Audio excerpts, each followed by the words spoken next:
Wow. Oh man, that's still going. Yeah. That is still going. That looks like maple syrup in its own wicked way. I didn't know that we had any that had been sitting around for over a year. But then there's this one right here. Oh. Warm it up, but I really like what I'm getting so far. All right, we're done. That's it, buddy. What's going on, everybody? It's the Bourbon Hunter, and we're back at it again. We are here at Cedar Ridge Distillery in Swisher, Iowa. We are so excited to be here to pick another beautiful barrel of bourbon. I invited some Patreon members. We have a lot of great things to talk about today. But remember last year I was here and we did a vanilla bomb. That vanilla bomb was interesting. Do you know why? Because it sold out in 4 hours. That was my best barrel pick to date. And we're really excited to come pick 2 barrels this year. It's gonna be really exciting, guys. We're gonna pick a straight bourbon whiskey, and then we're gonna go pick something a little funky, a little fun, a different finish. We're gonna do a double oak, or we're gonna do a port finish, or some other really cool cask finish bourbon for y'all. I'm really excited to dive deep into these rick houses today and experience what Cedar Ridge has to offer. Let's go check it out. I left the jacket in Charleston, so I had to buy one here. Looks good, I like it. Let's go taste some bourbon. Wait! This is our blending floor. Yep. The last few percent is the hardest part, man. Drives me nuts. But so the influence behind it, it's all single malt, obviously, finished in Ruby Port and our own Marquette red wine.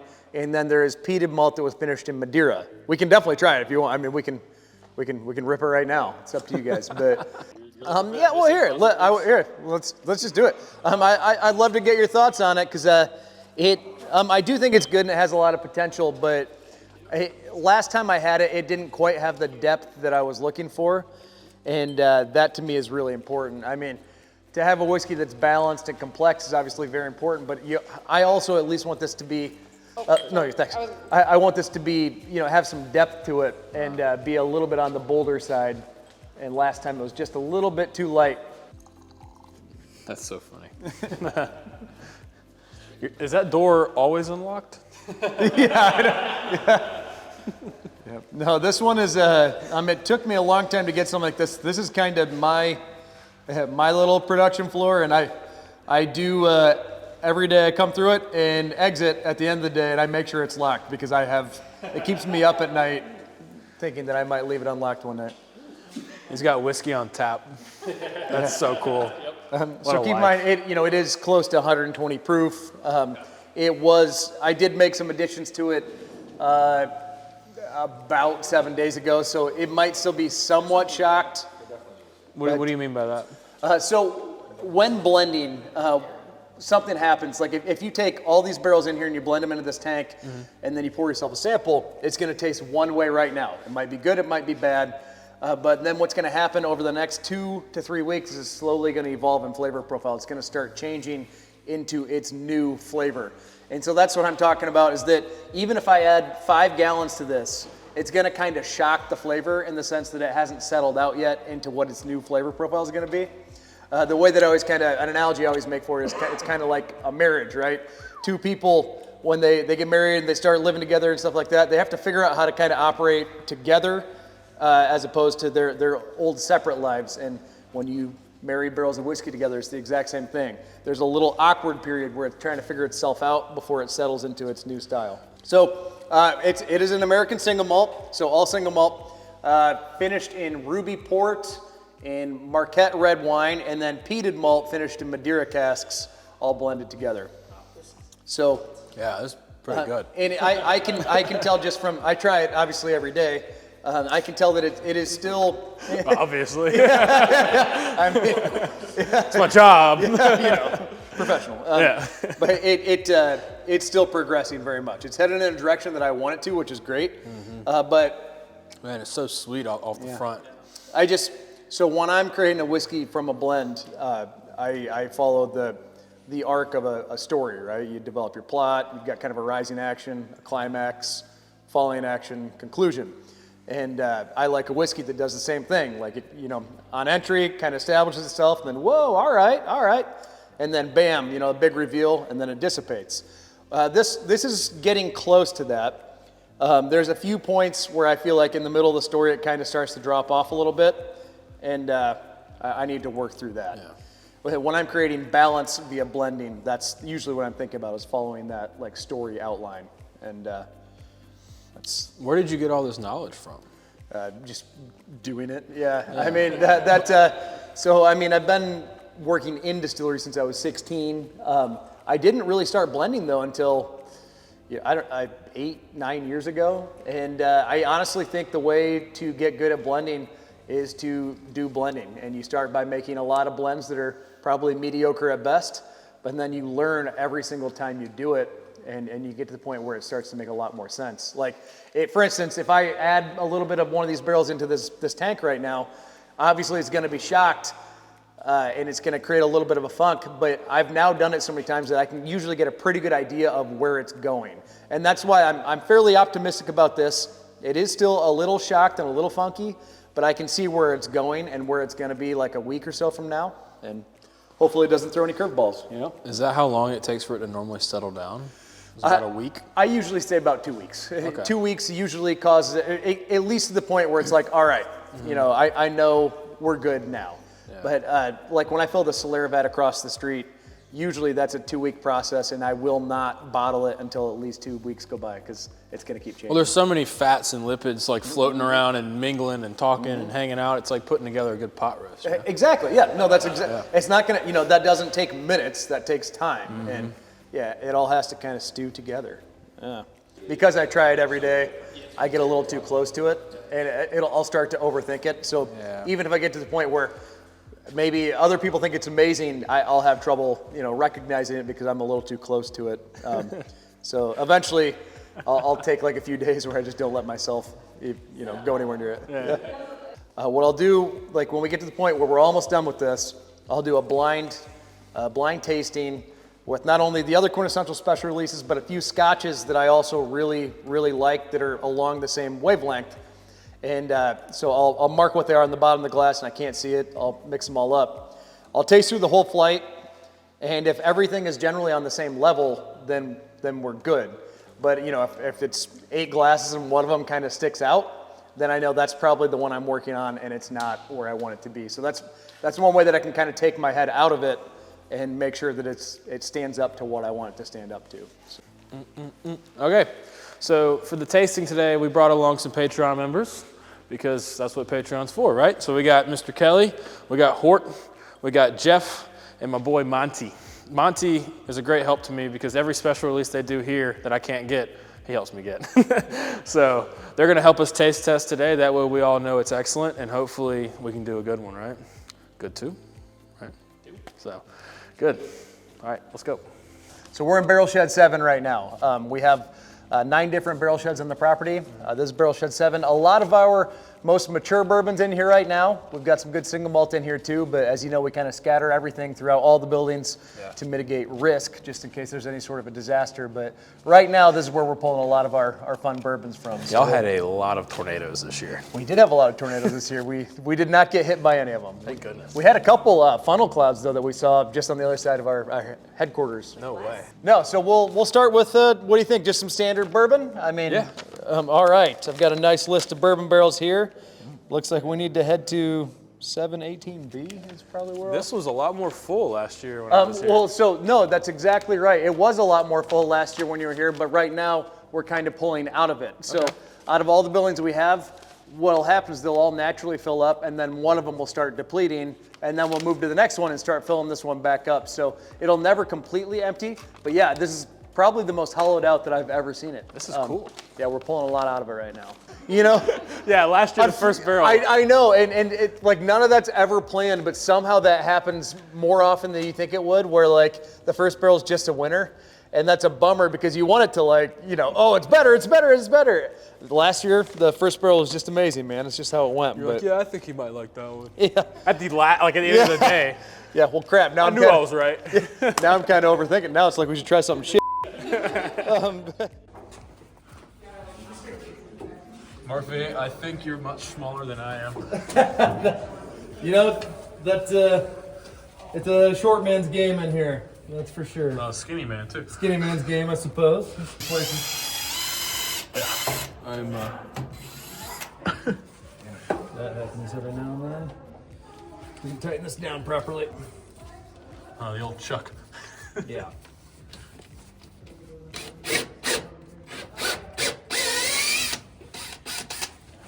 Oh, there she comes. There she comes. We are all the way in back, so yes, this is what we call position 1. So 1, 2, 3, and so on and so forth, all the way down to 10. So this would be shed 7, rack 18, position, height B, position 1.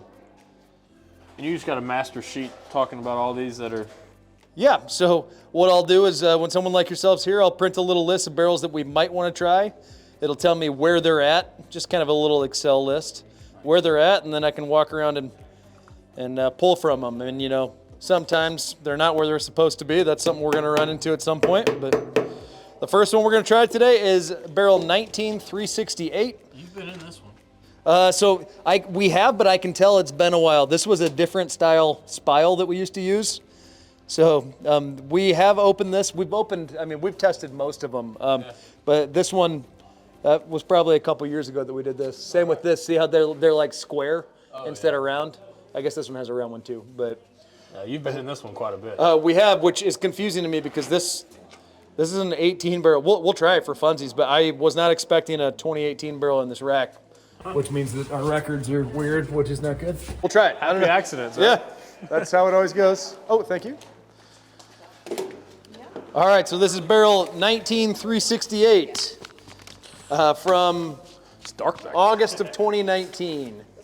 Oh, thank you. Here, I'll let you pass it around and let me pull a proof. Always kind of fun.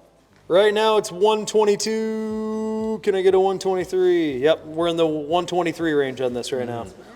It smells really good. Yeah, it's very good. And you know, so it's not as rough as I thought it was going to be. Some of this you'll need to give a little bit of body heat to. You got to keep in mind. I mean, I know we're in the 50s right now, but the barrels, they kind of hang on to temperature for 12 to 24 hours. So when it gets cold at night, like it's still getting, the whiskey's kind of cold. So you might want to warm it up, give it a little love. So yeah, we just teamed up with Field of Dreams. They've had a whiskey for a while, produced by someone else until this year. So we started producing from corn from the Field of Dreams. So it's kind of an exciting project for us. Happy to be associated with them, and we're doing some fun blends later this year with them that I probably can't get too into right now. Yeah. But Field of Dreams, man, yeah, really good. That needs to be in Iowa. And that was the thing, is that they had this really cool project going, but it was being produced elsewhere because that's just how the circumstances were, and we were able to team up with them. So.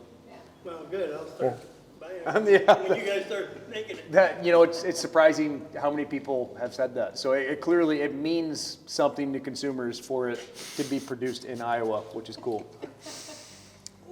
This one's a little rough. Yeah. The nose is great, but the palate's just like Yep. spice. Very spice. Yep. And it is. It might wake up a little bit, but yeah. You know, I think that's a good way to start. Am I ignorant to not know what the Field of Dreams is? Like, what is that? Okay, this is a 1989 movie. Before you come at me in the comments, I also never played baseball. This is way before my time. I'm sorry. So Field Dreams is a movie from the late 80s, early 90s. Kevin Costner. It's probably the most famous baseball movie. And it takes place. Football guy. I'm sworn against baseball. Takes place in Dyersville, Iowa. And yeah, it's just a really famous movie. But That's cool. Because of that, there's a very famous cornfield there. You know, the outfield fence, if you hit a home run, it actually goes in the cornfield. The MLB actually plays a game there once a year now, so they will be doing that again this year. Oh, wow. Yeah, they bring in a whole stadium that they build around it, and then they break it down and take it away again. But Y'all get tickets? oh yeah, it's being. I think now it is permanent. They took a year off and they're just they took 1 year off, and now it's permanent. Yep. Once or Y'all twice should do a during that. watch party at the distillery in that event room. Bring in a projector and do it. No. Don't let it be known at all. Like, Murphy's in the back with like a barrel and he's just sampling it, you know?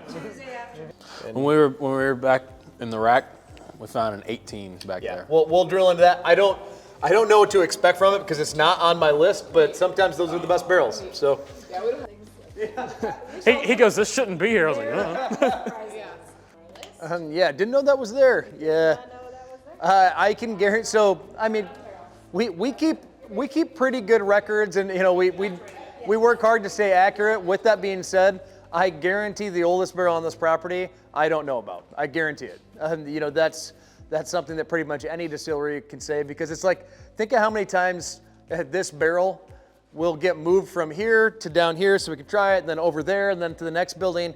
And what happens is every now and then one of those movements won't get logged, and now you've got just a lost barrel. I mean, and it happens. So I guarantee there's a bourbon single malt rye on this property that's older than everything else we have, and I don't know it. It's not supposed to be that way. It's just how it is. And I mean, we do it. 180915.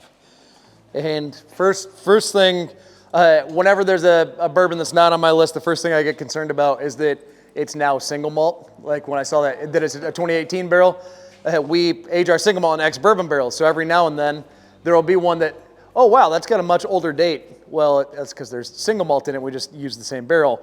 Well, that's clearly bourbon. It's darker. So this is a 2018 bourbon. And who wants to start it? What was the number again, Bert? I think 18081. Here, I'm gonna go find out. Yeah, I tried so hard. It is much colder too for one reason or another. So make sure to warm it up. I think that's because the first one that we just had was on the edge of the building, which is getting more heat exposure right now. This one's more insulated within cold barrels, so it's gonna take a little time to warm up. All of the barrels are like little ice blocks that just, They hang on to it. Yeah. It's crazy. 122.25. All right, I'm gonna try it. I love the nose though. I will say it's pretty I'm getting like a candied kind of nose on it. Got a lot of cherry.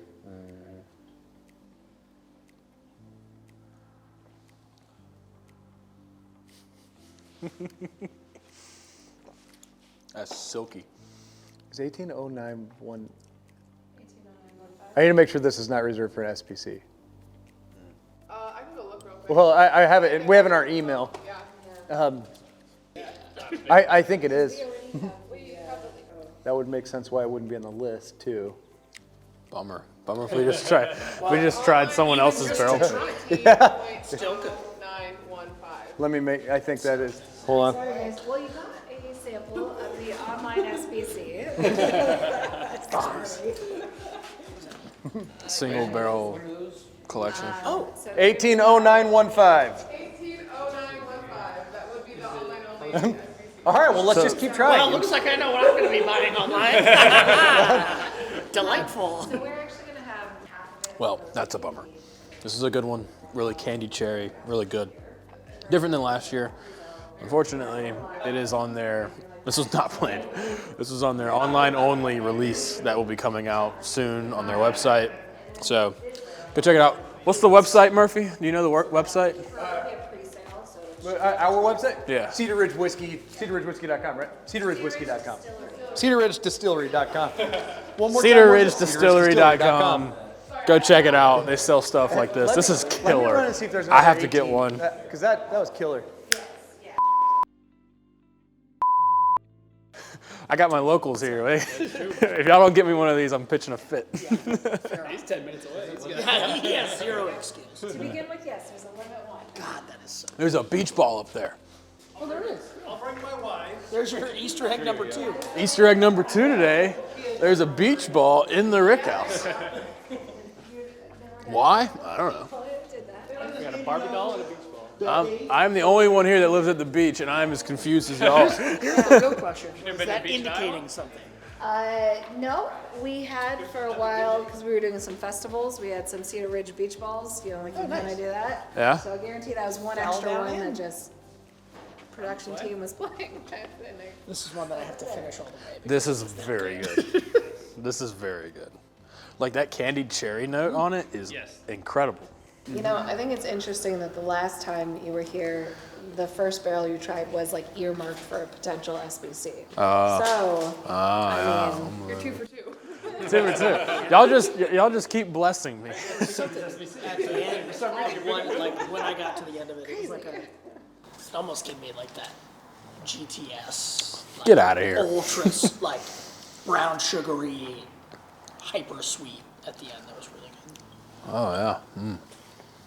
You might be on something. That's probably This is probably the best bourbon I've ever had from y'all. I'm not gonna lie. This is really good. Pretty good. Did y'all do this on purpose to promote your single barrel? Well, I mean, it means anything. It took us like all trying it and being like, second, wait. Man, what a tease. You're right. So this is another 2018 barrel. We found one because we like the other one so much. I'm gonna grab. I assume this is mine. That'll be an ongoing issue. Murphy, you leave I just can't do it. When you get me in these barrel sheds, man, all I'm thinking about is barrels. You know, It's like leaving stuff all over the drill. Who knows where the drill will be? Did you see the beach ball down there? the beach ball? What? There's a beach ball in the Rick. Stores to bring it in. Double barrel bourbon. It's in between like 4 barrels. It's like stuffed in there. There's a, video on like the top. you know that stuff like that, and the same with like the Barbie on the still over there. Yeah.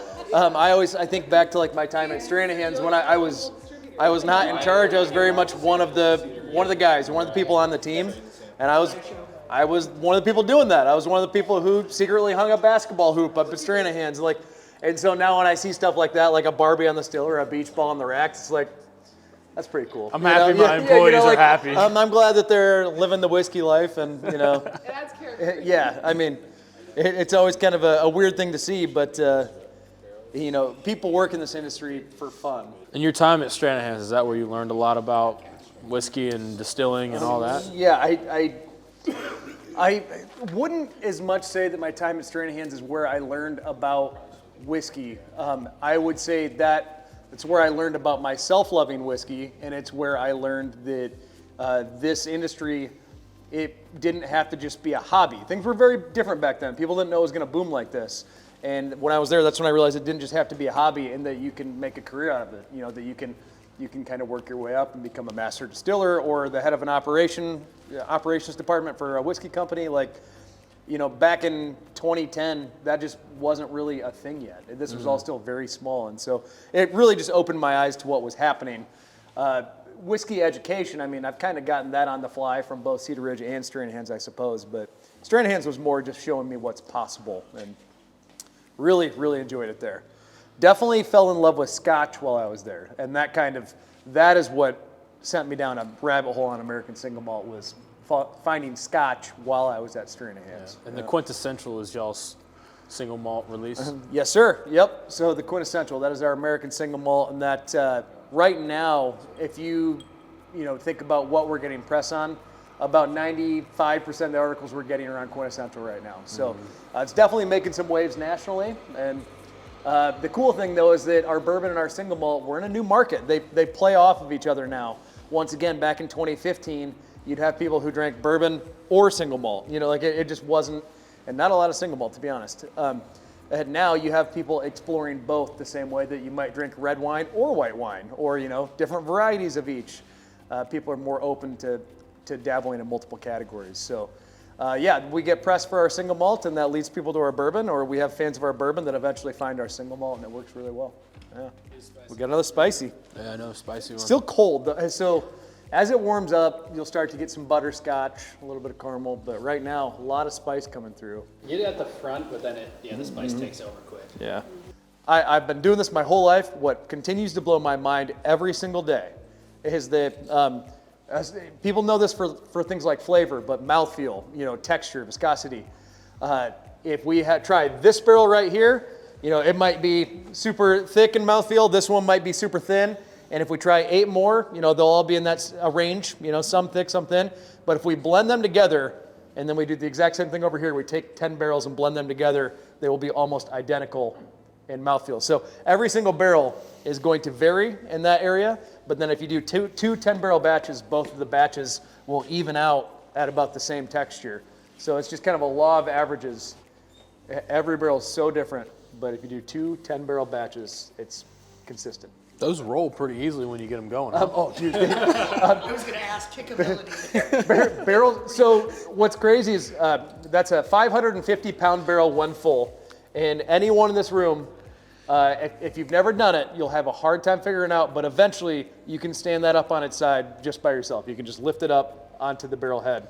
The shape of it is really weird. It makes it super easy to move or lift end over end. And then the resiliency of them is mind-blowing. I've been driving on a forklift with the barrel up to here, and something happened. I had to like kind of hit the brakes, and it flew off, and it just bounced like a basketball. It didn't break or anything. It just bounced like a basketball. They're not even held together with anything, man. That's the crazy part.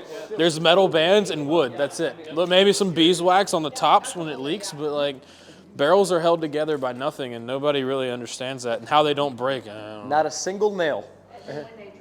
10 out of 10. You can slap the shit out of this baby.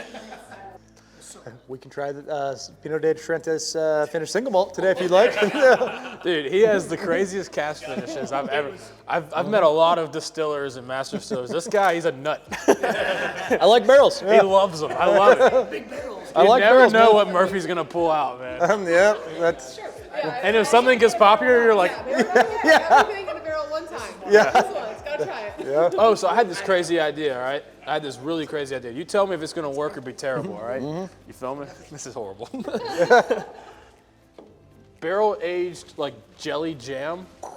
And what if you dump that out and then like made bourbon in the jam finished barrel? All right, so we've done that with honey and maple syrup. Which is thick like jelly. Yep. How the hell do you get the jelly out of the bunghole? That's gonna be tough. Yeah. Yeah. That was the worst time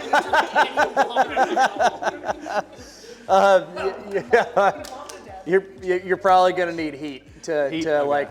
You're probably gonna need heat, but Melt the sugar and then get it yeah, you out. might be able to use a pump, but I'm not entirely sure. With that being said, I mean, I think you might be onto something. However, the only thing that makes me nervous about that is in college, we were taking shots one night, and we're experimenting with different chasers to like make it not terrible. He's been doing this for a long time. And I had the idea to take a shot at Captain Morgan and chase it with a spoonful of grape jelly. Like that should neutralize it. That'd be fine. It was the worst thing I've ever experienced in my life. I don't understand why or what happened, but it was the worst flavor I've ever experienced. So hopefully it goes better than that. Yeah. That was spiced rum. This is good bourbon, but you might be onto something. And people have done, like I said, honey and syrup, a few other things. I don't know if anyone's ever done jelly. Like imagine like a good Southern grandma style strawberry or grape jelly, and you finish like a really solid bourbon in that. Yeah. I prefer blackberry. Yeah. See, who knows, right? You're gonna want to put it where the ants can't get to it. That's that's gonna be. You could hang it through like a wire, like some Hang it from some a- aircraft cable. I was on just the gonna say wire. like when you're out in the woods and you gotta hang your food so a bear doesn't get it. Yeah. Hang the yeah, barrel and yeah. just hope you got to put like tape around it so that way you don't get workers' comp. Nobody walk underneath. Yeah, in the middle of the. You see, sir, that's the fall zone. That's where it could fall. There's red tape on the ground. You don't go in there. Grandma's cooking. Oh, what a name for a barrel. Grandma's cooking. Grandma's cooking. Yeah, that would sell well. This one's good. This one's definitely the second best one we've had. Yeah. It is a good one. It's waking up. Yeah, it has woken up. Mine's completely warm now. Good. It's a lot better. I'm getting a lot more of those fruit notes that we were looking for. The mouth feels thin, which is unfortunate. It is still on the thin side. Yep. But I like it. Let's remember this. We can come back to that one. This one, dude, the flavors have really woken up. It got better. Yeah. Do we want to try another bourbon, or do we want to go to double barrel? What are you thinking? We can. I mean, Let's try one more bourbon, just to make sure. 116.5. Yeah, 116.5. That could be why it's significantly lower proof than the rest. The flavor's Yeah. showing out more than the heat. So much, I got one in my car. Yeah, I really just committed to DUI. So the one that was lighter in color was 116.4. really? Yeah, significantly lower. Bizarre. And so that's what I'm saying, man. why Sometimes they it's- go up a little, sometimes they go down, and that that's why would it's odd. tell you why the color's slightly different. I really like it though. It's It's really soft. It's opened up a lot. I'm getting like a dark kind of raisin on it, man. Like it's that dark chocolate raisin that you were talking about. Like a chocolate cover. Yeah. Now that it's warmed up, it's really good. Yeah. What do you think, cameraman Ryan, that hasn't gotten to sip this one yet? Am I supposed to give my review on this? Yeah, Ryan, give me your opinion, buddy. Let's see.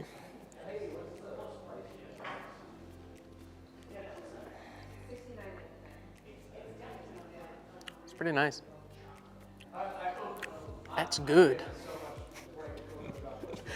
Yeah, I've definitely narrowed down 2 straight bourbons that I'd like. It would either be this one or the other 18. We'll revisit that in a little bit. Let's revisit it. Let's do like a little blind maybe, and then let's pick a double barrel or a cool finish because he says he's got some cool stuff. We'll see what he's got. But He doesn't disappoint. Pinot de Charentes. It's like a red. It's like a How do you know how to pronounce that? All right, so Murphy, what was my question a moment ago, buddy? Because I was sitting here and we were trying the double oak and we were trying a bunch of single barrel straight bourbons and I was like, man, do we buy 3? Do we not? So this is where we're at right now. Okay. This is probably our 5th or 6th barrel we've tried. We've had some really good straight bourbon, but not like to the level that I wanted to be at. But the double oak you just gave us, outstanding. That's perfect. Yep. You knocked it out of the park on that. Don't need to try anymore. We're good. Lock it in. Got it. That's great. You just reach down here into the same rick on the same row, Yep. a spot behind where I picked my first ever Bourbon Hunter pick Crazy coincidence. for another straight bourbon, which we're gonna try. See how it goes, and then we're gonna go try some cool cask finishes. Do you have any in mind that may be jumping out at you? You know, I don't, and that's honestly how I like to do these. Like, this was entirely coincidental, what you just said. What I like to do is have a general idea of a date range of barrels that we want to try, things of that nature, but I don't want to put it in a box. I kind of want to walk around with you and try whatever we try. So when we get into the building number 9 and we see all these cask finishes, we'll just point to them, and whichever ones you guys want to try, we'll try. So, you know, there are certain ones in there that I really like. I mean, I'm a sucker for anything finished in ruby port. I love sherry, rum, you know, and we've got all that in there, but plenty more. So I think it's the kind of thing where we'll walk in and we'll hunt. We'll see what's there. We'll see what happens. Yeah, and is this kind of where your passion really shines? Is you're like, man, cask finishing is my thing. I love this kind of stuff. Like, what is that to you? Yeah, it's everything. So I am big on cask finishing. It's one of my favorite things to do, and that roots from us being a winery distillery combination. You know, having all these casks that we can utilize to shape our whiskey. So that's really where my passion lies. But just doing this in general is fun for me because it's where all the work kind of comes to fruition, right? I mean, the amount of work that goes to get these barrels ready so that we can actually consume, there's a lot of people and a lot of work involved, and so it's always fun to sit here and kind of stop and enjoy them for a while. But when we're diving into those cask finishes, I'm thinking of a couple things. One, you know, how much I like or maybe even dislike that particular barrel, but then also, you know, figuring out my plans for what we could do with it. You know, I mean, maybe if someone like yourself wanted to pick it and take it home, then boom, we go that route. Maybe if you're not interested in it, I start wrapping my head around, you know, maybe it's something good for a future blend, or maybe I should transfer it to another cask. It just kind of gets my wheels turning, and that's why I like doing things like this. Yeah, man. That's so cool, man. Yeah. What a cool job. Yeah. That's awesome. And Very fortunate. Yeah, it's that, and you know, you got your name on every bottle. You know, Cedar Ridge is a part of your family history, and it's a part of your history, and it's going to be a part of your legacy one day too. And that's a huge part of what we're trying to do here. Is if you see any Cedar Ridge, if you have a chance to stop here at the distillery, please do and say hey to these guys. But also, you know, please grab some of their product that's on the shelf near you. And if it's not, check out their e-commerce as well. They got stuff available on their website. So in all honesty, they're doing a great job. You can tell the amount of fun we're having here. I mean, everybody's laughing, joking, having a great time. We're getting some great pours. And in general, Cedar Ridge does a great job. So let's go see what we can find, Murphy. Let's do it. I got faith in you, man. We'll get it done. We'll get it done. Thanks, man. Hey, thank you. All right. Opinion. I like it. 120.5. It's not bad. I really like it. It's good. All right, mixed opinions. We got a 9 out of 10. We got like a 7 and like maybe a 7.5. Yeah. Anything following that double barrel is gonna be tough. Unless we get into some like really cool, like crazy sweet, like wine finishes or something. Yeah. No Ambarana. No. Y'all two stay over here. We're gonna try it. We're gonna see what happens. I don't know. Oh my gosh, we got Murphy on it now.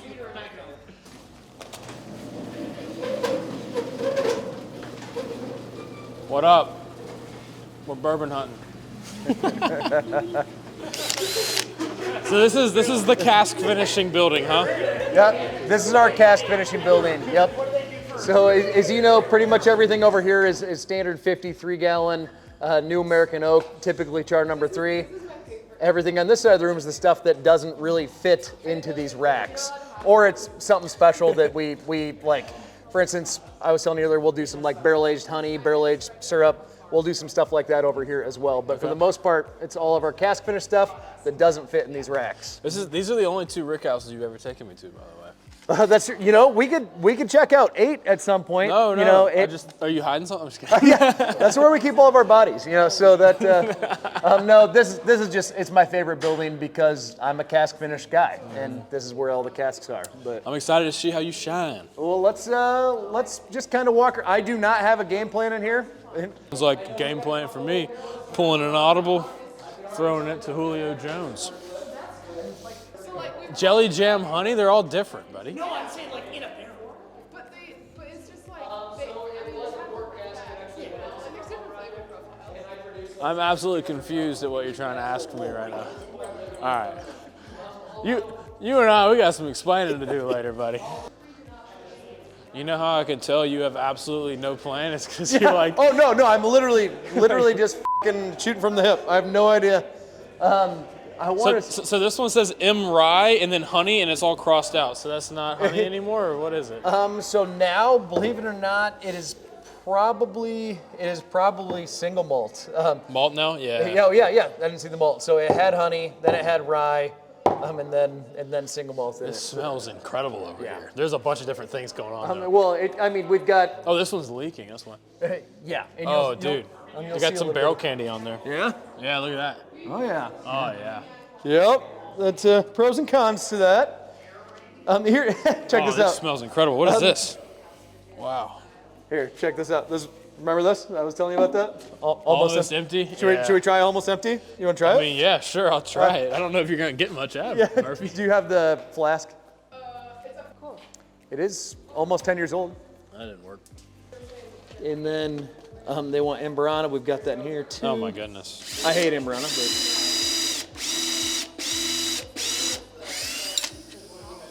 Well, Murphy, I'm going to let you know that that's lower than you thought. No. Do you hear the pressure? Yeah. Feel it. Oh, dude, if you got a big whiff of that, you'd pass out. That's all ethanol, huh? That'll get you drunk. So it is apparently below that. It's below that. Uh-oh. Oh, it's empty. Well, it's definitely going to be empty. Here, I got a fun idea just for giggles. You gonna blow on it? Well, no, I'll literally drill in the bottom of it, but I'm just trying to clean up my mess real quick. So, pro tip: Yeah. when Cedar Ridge puts something that says almost empty, just assume it's empty. It is like almost empty. Well, this is gonna be fun to try because if you don't try it now, you'll never get to try it. Let me help you out there.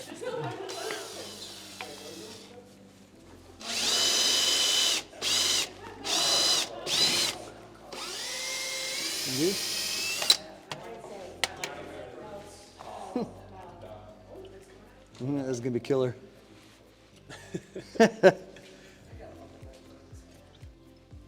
Like 50% of what's in this barrel. So it's like, if we didn't try this today, in 6 months, this would be hard to get anything out of. There's that.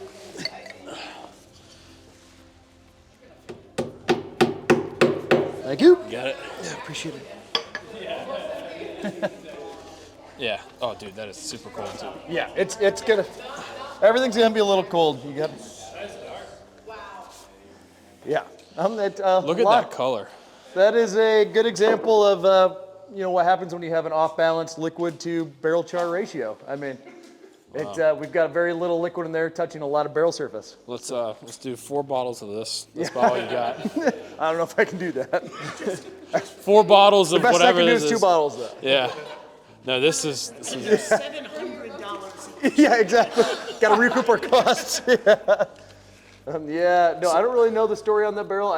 One day I was doing our audit and I was, going through some stuff and I realized that one was pretty much empty.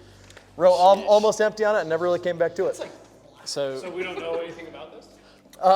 So I can tell you that it is from 2016. So it is a 9-year-old, almost empty barrel. That is all the information I have. 9-year-old Cedar Ridge. Absolutely delightful. Delightful. That smells Like floral. Did you find your? I'm not sure I even brought my glass, but Like a hibiscus. oh, it's all right. Don't worry. I'll figure something out. well. Well, you can. I'll give it a. Boy. And then doing stuff like that on the sling, I slid down my back. I do get like Grab the railing and that's the kind That's the. 126. Ooh. 126. It's definitely hot. this is straight bourbon.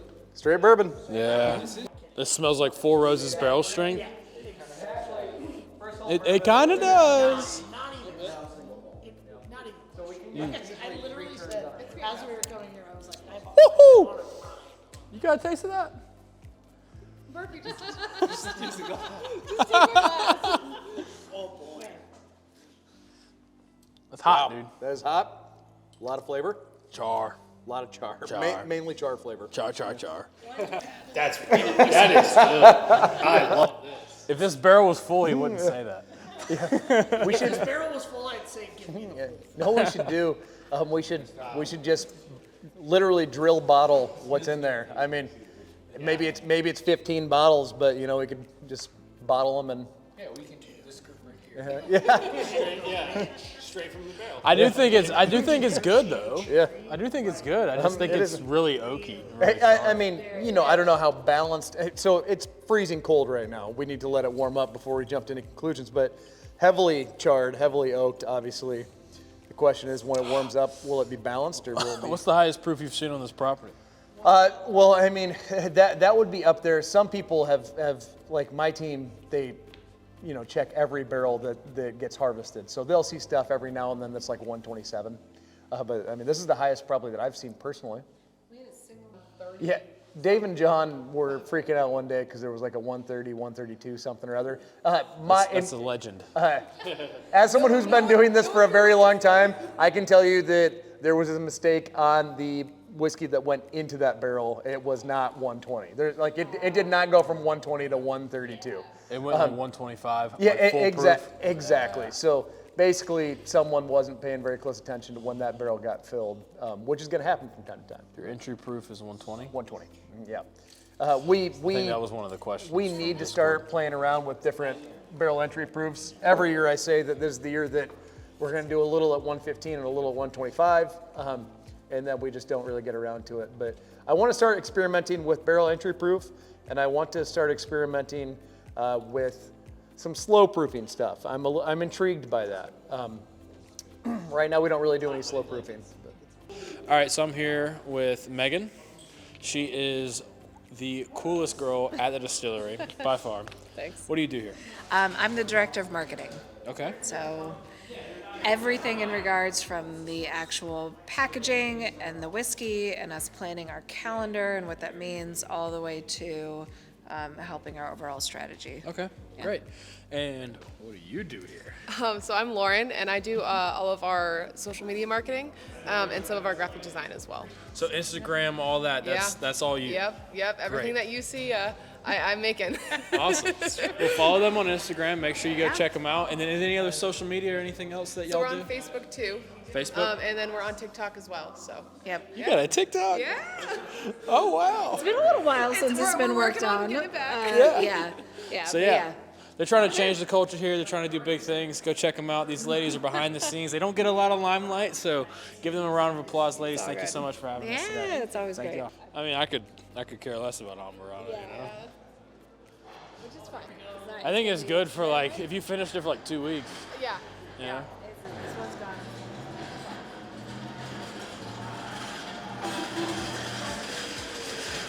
All right, I'm gonna move a couple things and grab this Amburana. It'll be fine. I mean, you can grab it if you want. But. He's getting an Ambarana barrel just for you. For us? For y'all too. This is all for an Ambarana. Here's the thing, what happens when you really love this? I'm not gonna love it. What happens if you do, though? There's no possible scenario under this green earth that's gonna happen, huh? Cut that and get ready for the fact that he's going to love it. I might say I like it, but there's no way I love it. No, I think, honestly, the Pinot de Sorrentes is going to be the one. The Pinot de Sorrentes? Make sure you remind him of that, because I don't think he remembers. That's too much. No, That's too much. That's a lot. So Jeff did put out the Ambarana. And was like, hey, I do it. And he was like, oh, yeah, right there. Look how cool that is. So back left is the top left. So, I don't know if you know, but Cedar Ridge has Carhartt gear that they have all of their corporate employees in. Freaking forklift certified. We're about to get some Fireball straight bourbon whiskey here with this Ambarana 1 year finished. What are we doing right now? This was well before we consumed any alcohol that he operated this forklift, for the record. And you can smell it from here. I mean, it's God, absolutely. Now, what are these? Are these people trying it, or what is this? No, so you're very close. I mean, typically when you see these more in this shape, this is a spile, that is from people trying it. Like, for instance, we're going to drill into this. I will plug that hole with this. These are a little bit different. These are wedges, so they're not quite this shape.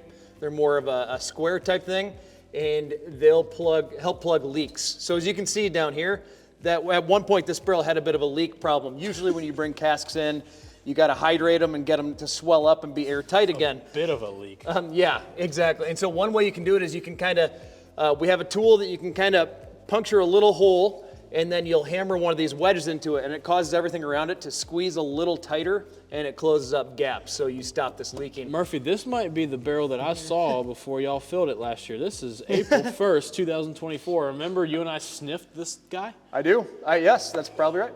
It would be. This is a year old. It's crazy, man. This wood is just, it's so potent. Wow. I mean, you can smell it from 15 feet away. If we were in a normal room right now, not a rick house, the whole room would smell like it. So It smells like Christmas. you got it. Well, should we try it? Yeah, let's try it.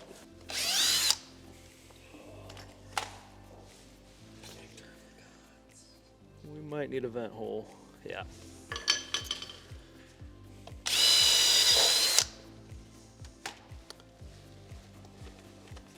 All right, you can do the bottom one when we're. Oh, It's, you she know- might not be as full as I thought she was. Oh no, she is. It's the drill bit. It's a much smaller bit than I normally use for this. Believe it or not, when I was pulling samples a couple days ago, I broke the bit, and so I switched to a smaller one. It's not quite as. You broke the bit off in a barrel? Yes, unfortunately. I got it out, but. Oh, okay. I was about to say, is it? This is going to be like super cinnamon forward, huh? All right, give it a go. Smells like Big Red. Big Red. I saw a video once of somebody making something, and it was like that and everything. And they're like, Whoa! Whoa! cinnamon gum. Dude, there's no way in hell we're ever buying one of these. 1 year in Ambarana is like a criminal act. Most people recommend like 2 weeks to 6 weeks in Ambarana. Whoa! There's one that Whiskey that is weird. There's a lot of potential with whiskey that's weird. You know, so if this is just a cinnamon bomb, which I have an inkling it might be, you know, one day we could transfer it over to a port cask or to a sherry butt, you know, and try to shape it a little further and bring it back into balance. The thing about whiskey is that you never have to be done. There's really no such thing as bad whiskey. There's bad whiskey right now that could be good whiskey later, and you just have to shape it. And so we'll see how this one goes. I'm not a cinnamon guy. I'm not a Big Red bubblegum guy. I'm imagining that this won't be my cup of tea.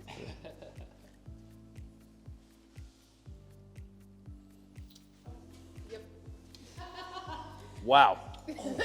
Wow. Whew. Oh man, that's still going. Yeah. That is still going. It's lingering. I love everything that this has ever been. That's good. Woo! Oh, that's good. Yeah, I'm not.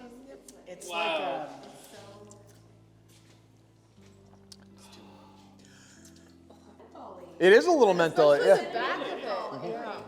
Tastes like a bad Swisher. What do you know about Swisher Sweet? What is Pinot de Sorrentes? You know, I looked that up recently. Let's see what. Oh my God, this Ambarana. Yeah. Oh. It's a lot, man. Oh my gosh. It's a lot. Ooh, Murphy, I can't believe you tried this. I know. I can't believe Murphy smelled it and said, "Yeah, I'm gonna put this in my mouth." You know, it wasn't easy. I don't. How many times can you say that in your life? Yeah, you know, it's neither here nor there. I don't hate it as much as I thought I'd hate it. I don't love it. Hunter hates it. Yeah, I get that all the way. And I'm tough. not an Ambarana guy. I expected it to be absolutely awful, and it was only awful. You know. Yeah, man, I'm gonna have to rinse my glass out. Maybe. Yeah, it's time to reset the glass for sure. It's only gonna get worse. You just leave it in there. We might need like a palate refresher too. Yeah. I've got some bourbon and tawny port we might want to try. Some bourbon and tawny port. Bourbon Okay. and tawny port. We're here to get a cool finish, so let's do it. Let's just check that out. Let's see what happens. All I'm right. gonna need to rinse out that. Yeah, I need to rinse out this Ambarana Do you want that You old can have the Hort rest of it. wanted. I'll need the glass. We're gonna try. Did I get you? No. Well, we're gonna try plenty of quintessential in a second here, though. I've got some good color. I just need to rinse out all this. I like the pose, man. Yeah. You got a good view from behind here?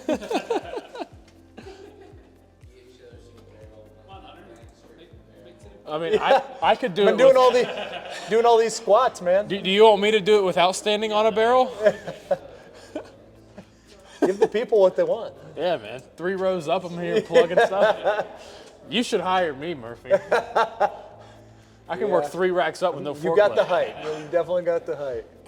Ooh. I think y'all boys are in luck on this one. So see, we've done a ton of ruby port stuff, not tawny. We've never released a barrel of bourbon and tawny port ever. What is tawny?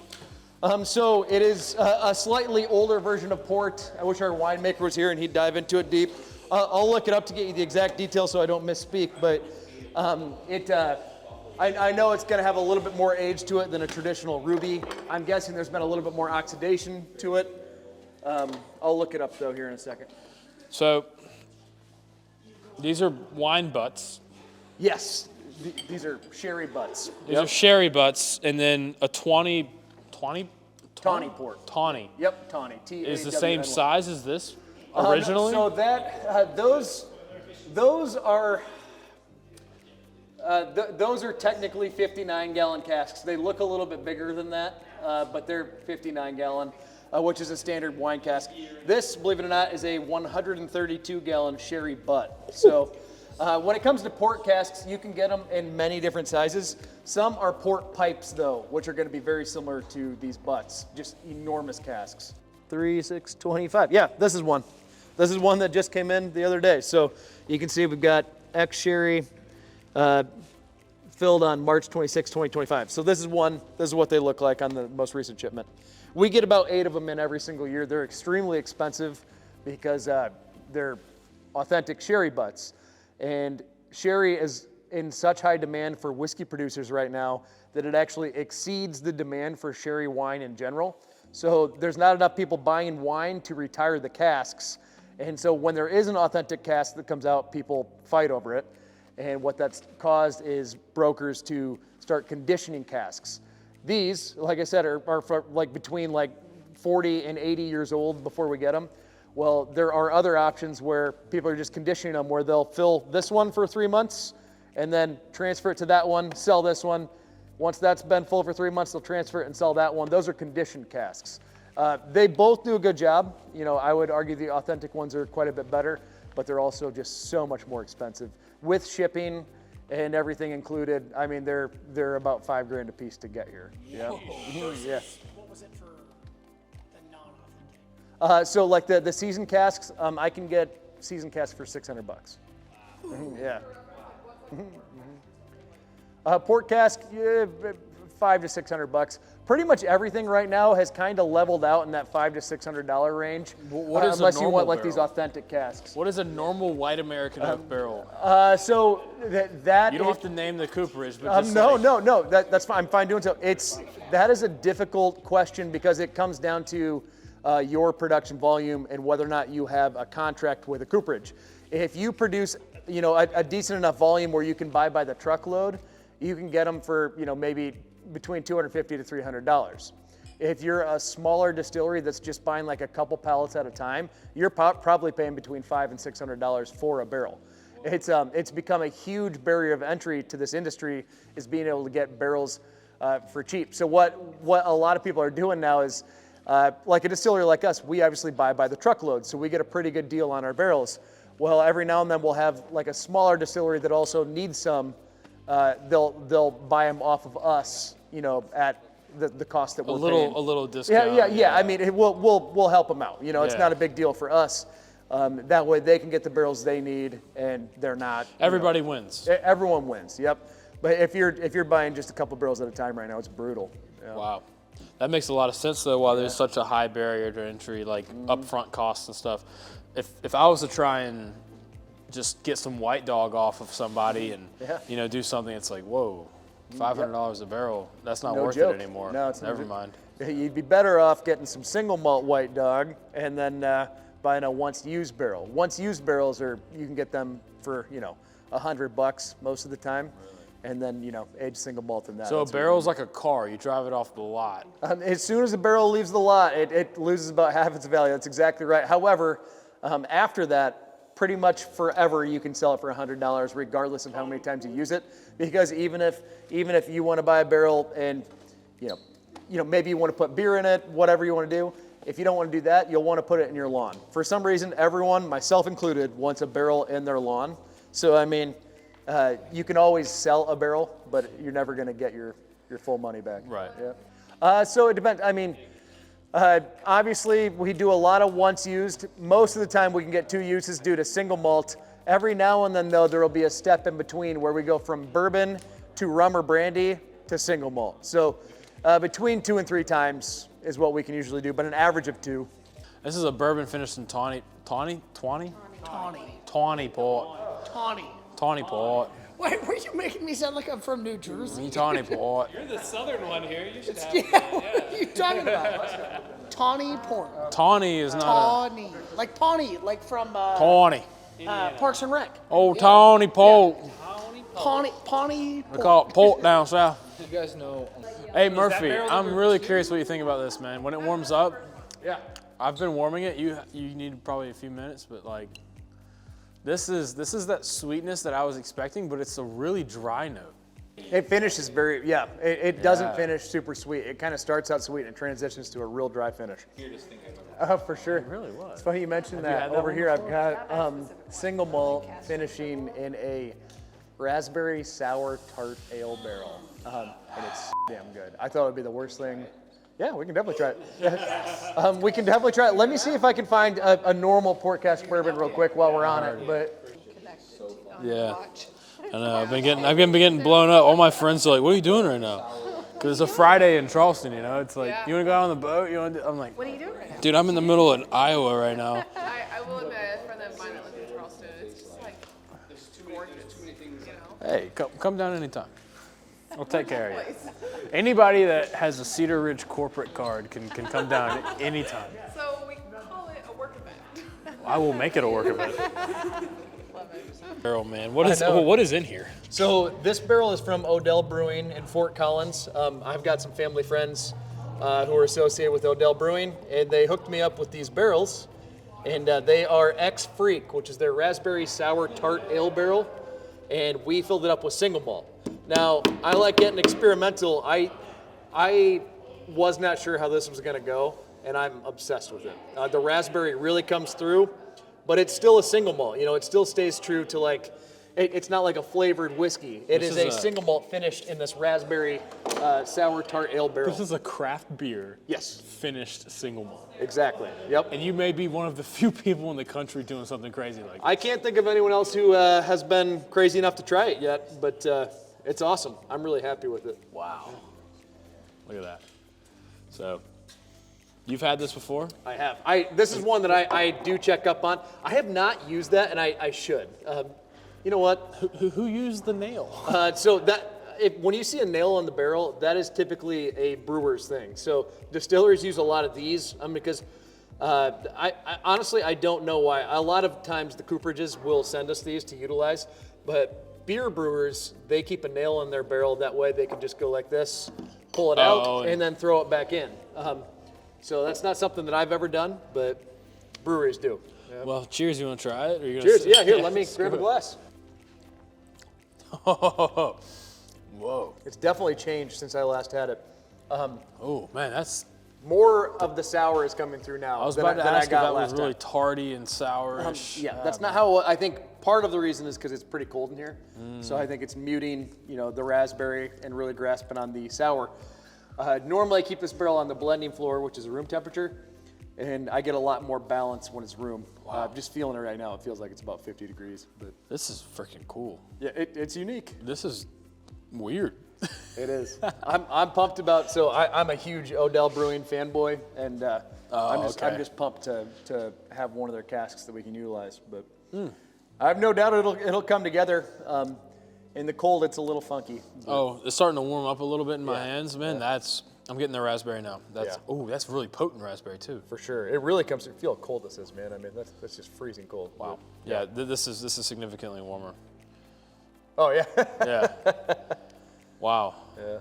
Which this is the only grain you don't grow in Iowa, right? That and the rye. So Iowa, when it comes to our ag setting, we're pretty much corn and soybeans.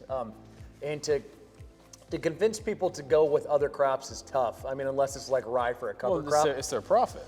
Exactly. Well, and there's virtually no risk for them to grow corn or soybeans, and they can, obviously make money doing it that way. If they're going to take risk and go with barley, that obviously creates some complications. But in addition to it, we also have to get it malted. So, now we got to get a farmer to grow barley, and then we've got to find a local maltster to malt it at a reasonable price, or we could work with our barley malter in Prairie Malt Facility in Bigger, Saskatchewan, who does an amazing job. For people who may not know, what does the malting process of the barley do? Because everybody's like, oh, this is percent corn, this percent rye, this percent malted barley.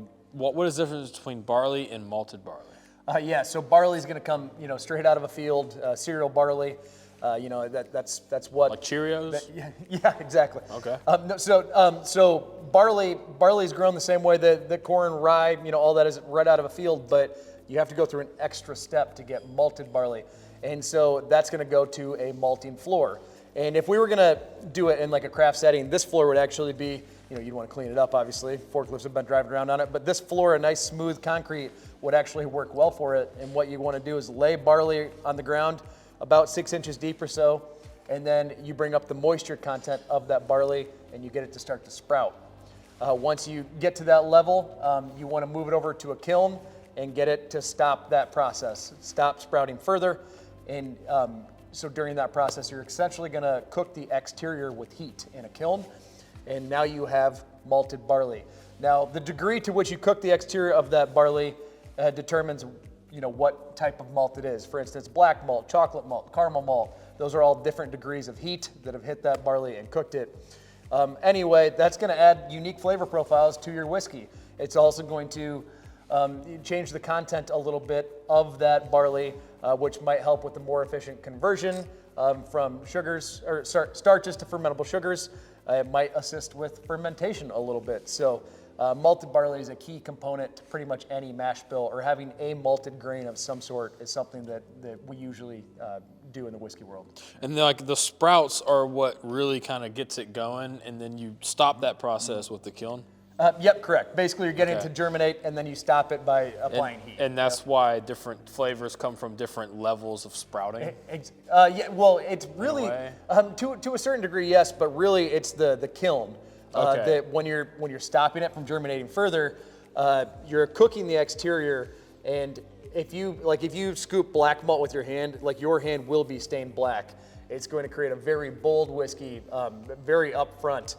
Whereas if you have like a very lightly cooked barley, think like a pale malt, that's what we utilize a lot. Virtually no color to it, very lightly cooked. You know, you scoop it, it's not going to stain your hands or anything like that. So there's a whole spectrum of different malts that you can utilize. I'm no expert on the subject, but I have had the pleasure of going to a few different malting floors. They're really cool to see, and it is an important part of the whiskey making process. And when you make your single malts, you use a malted barley? Yep, so single malt's 100% malted barley. Yep, and I'm a huge American single malt fanboy, obviously. That's something that I am really passionate about, and by law now, officially recognized by the TTB as of January this year, American single malt is a category, and it is made from 100% malted barley. However, you know, it has only been there like 10 days, but I think this is going to be a lot like the Amberana in the sense that you don't need much time. Yeah. Oh, wow, look at that. From the air pressure dropping off. Yep, so we need a vent hole here. Wow, look at that. Look at that. That is a golden honey color. Yes, sir. Look at that. I love it. Here, I'll throw a little bit more in there. 10 day. It is 4-year-old bourbon that's been in this cask for 10 days. Here, pass that around, please. Yeah?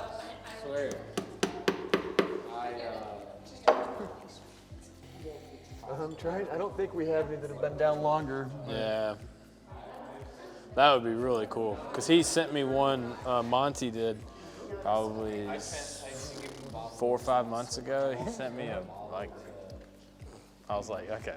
That might, okay. I was like, I have no idea Murphy had those, but I'm happy that I got one. Yeah, dude. Every one we've released like that's been a hit. That's why we started producing more of them. Yeah. But now that you remind me about that, maybe we do have some that have been sitting down longer. All right, so we've been trying a lot of really cool, interesting, different finishes and stuff, but I don't want to be a stickler. We've tried some cool things. We've tried some interesting things with the Amberana and whatnot, but I told Murphy I really wanted to come here and get like a honey or a maple finished bourbon, and he goes, 1 second. Hops on the forklift. I'm going back to my desk. He's going to pull up his big spreadsheet. He's going to find out where some of these are. We got the awesome double oak. Without a doubt, best bottle we've had all day, best sample. And then he's going to try and find some of these, because this is currently right here. This is the honey finish that's only been in there for 2 weeks. Man, these are going to be good. In like 4 or 5 months, these are going to be exceptional whiskeys. If you see them anywhere around, I don't know who's going to get them. Hopefully we can come back next year and get one, but these are really good so far. They're just not to the thickness that I want on a single barrel. It's really good, a little thin. We need a more honey impact on that. Everybody loves a good honey finish. Everybody loves a good maple finish, especially like similar to like a Widow Jane Decadence. I actually have a single barrel from Cedar Ridge that was at a Hy-Vee liquor store that was a maple barrel finish, and man, was it exceptional. It was so dang good. I really was hoping to come here and get one of those. We'll see what Murphy can drum up for us, you know, if he can drum anything for us. Man, I'm really enjoying my time here at Cedar Ridge. This is a great time. We got a bunch of Patreon members here. We got Jeff, we got Kelly, we got Hort, we got Cole. We even got Monty, of all people. And, you know, man, we're having a great time. Here you are. Pass that around, see what we think. Thanks, man. Guys, look at that color. Beaker, that's dark. That looks like maple syrup in its own wicked way. I can already tell it's going to be delicious. There you go. No, just go for it. Just pass it around. Well, it's one of the few you got left that have been aged. I know that. Yeah. How many maple syrups you got around here? Well, I mean, so we just laid down like 15 of them, but we laid them down within the last month or two. So I mean, yeah, exactly. You smell that? Well, you got it. No. I mean, anywhere from 4 months to a year. I mean, this one's been in for over a year now. So. Okay, so just so you know, I just got a little smell of this. It's gonna be absolutely incredible. On things like this, it's hard to forecast them, right? You don't know how popular it's going to be. So clearly, last year it would have been nice to not use all of it and sell it all and keep some around for extended aging. Well, demand exceeded what we had put down, obviously. So this year we're putting down a lot more. And hopefully that makes it so that we can sit on some for a while. It's kind of the hard part of the game is the forecasting of it all. Did you know that this one was over here? How many did you think you had left? Well, I didn't know that we had any that were, here, I've got my list. I didn't know that we had any that had been sitting around for over a year. And I went and I looked on our cask finishing tab, and you can see, I mean, so these are all the bourbon and maple syrups. These are some of them that we just filled. But then there's this one right here from 4/1/24. And so when I first saw that, I was like, it's kind of weird to have just one. Maybe that's a mistake. Then I drove here and laid eyes on it. So, Guys, this might be our lost barrel. Talking about how barrels get lost in rick houses and stuff. they sure do. You know, talk about a cool story where you've sold all your maple last year and all of a sudden you're like, oh, wait, the system says there's one left. Yeah. Let me go find it and make sure because I don't believe it is. And then, Nope, that's exactly the case. there it is. Yep. Have we tried this yet? How are we feeling on it? Oh, Warm it up, but I really Oh. like what I'm getting so far. The nose is great. And I can pull more, but I don't know if everyone got enough. The color's I mean, kind of light. all right, we're done. I feel like for That's it, buddy. That's the winner? Oh, yeah. Oh, double barrel, maple barrel. We're done. That's cool. This is the lost barrel. This is the one. It's all so fast, too. I love it. I mean, the tricky thing on bourbon and maple syrup that I'm always trying to avoid is something that doesn't taste like bourbon that has just a bunch of maple syrup dumped into it. Oh, yeah, no. You know, you want it to truly be like cask finish, like anything else. And I get, to me, this is bourbon, and it is influenced with maple syrup, and that's exactly what I'm going for personally. So I love it. Yeah. I'm the type of guy that puts Widow Jane Decadence on a high pedestal. Yeah. Maple finished bourbon. Dude. All right. Decadence. We might have dethroned a king here. So. Boom. we got 2 and 3. Yep. If I loved it at 62 degrees, I'm gonna love it Yeah. at room temp. The cool thing, the texture of it's awesome Yeah. too. Yeah, it's got a good mouthfeel. Myself, I don't think it drinks 113. We're not blending We them. looked at each other and went, if these were blended, these would be the We're not. These guys might want to start a YouTube channel because they're wanting to blend the double oak and the maple. I'm a big blender. If these were blended, I'm too. Yeah. this would be crazy. I mean, we got samples of the other one. Yeah, somewhere. Can we We can try get it. that Yeah, we should. double barrel from earlier? Dude, I'm so thrilled right now, the fact that this is how it ended up today. I mean, that's a great way to end, you know? What an incredible day. Yeah. Wow. How do you feel, Murphy? Are you satisfied? I am. I'm loving it. am. I think we got to a good note there. We had a few that were just decent, but we had a couple that double barrel is my favorite thing that we tried today. This is not far behind it. Yeah, that's great. Yeah.